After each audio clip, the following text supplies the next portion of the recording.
Hi hello welcome to cute corner. நம்ம இன்றைக்கி பூண்டு மிளகாய் பொடி எப்படி பண்ணுறதுன்னு பார்க்கலாம். இது வெந்தய தோசை, கருவேப்பிலை தோசைக்கெலாம் தொட்டுக்கலாம். ஒரு டேபிள் ஸ்பூன் எண்ணெய் ஊற்றிருக்கோம். மிளகா ஒரு 10-15 மிளகா எடுத்து வச்சுருக்கேன். இந்த மிளகாவை இதில் போட்டு வதக்கிக்கலாம். நல்லா வறுத்து எடுத்துக்கலாம் இந்த எண்ணெயில்.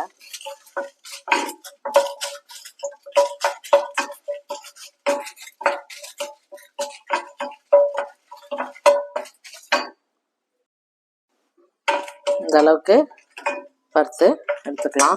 இதை எடுத்து நம்ம டேரெக்டாக மிக்ஸி கப்பில் போட்டுப்போம். அதே சட்டியில் ஒரு 20-25 பல் பூண்டை போட்டு நம்ம வதக்கிக்கலாம். லேட்டாக, ரொம்ப நல்லா வதக்கணும்னு அவசியம் இல்லை, லைட்டாக வதக்கி எடுத்துக்கலாம். இந்த பொடி வெந்தய தோசை, இட்லி தோசை எல்லாத்துக்குமே நல்லாயிருக்கும். இதை நீங்கள் அரைச்சி வச்சிட்டிங்கன்னா ஒரு 20-25 டேஸ்க்கு நல்லாவே அப்படியே இருக்கும். தண்ணி படாமல் ஒரு பாட்டில் எடுத்து வச்சிட்டோன்னா நல்லாயிருக்கும். உங்களுக்கு காரம் வேணுன்னா இன்னும் கொஞ்சம் மிளகா சேர்த்துக்கலாம்.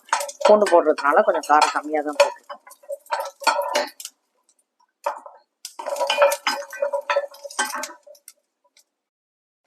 இந்த அளவுக்கு வதக்கலாம்.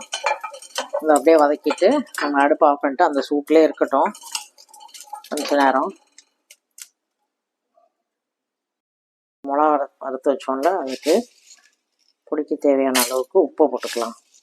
உப்பு போட்டு முதல்ல இதை அரைச்சிடுவோம்.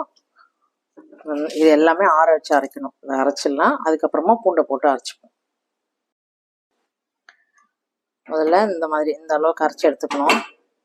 உப்பையும் மிளகா போட்டிருக்கோம், அரைச்சிட்டு இப்போ நம்ம வதக்கி வச்ச பூண்டையும் அதில் போட்டு அரைச்சிடலாம்.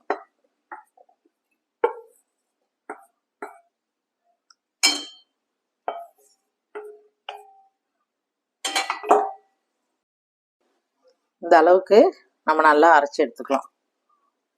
இந்த அளவுக்கு நல்லா அரைச்சி ஒரு ஏர்டைட் டப்பாலையோ தண்ணி படாத டப்பாவில் போட்டு வச்சோன்னா இதோட நல்லெண்ணெயை ஊற்றி சாப்பிட்டோன்னா சூப்பராக இருக்கும். தேங்க்யூ.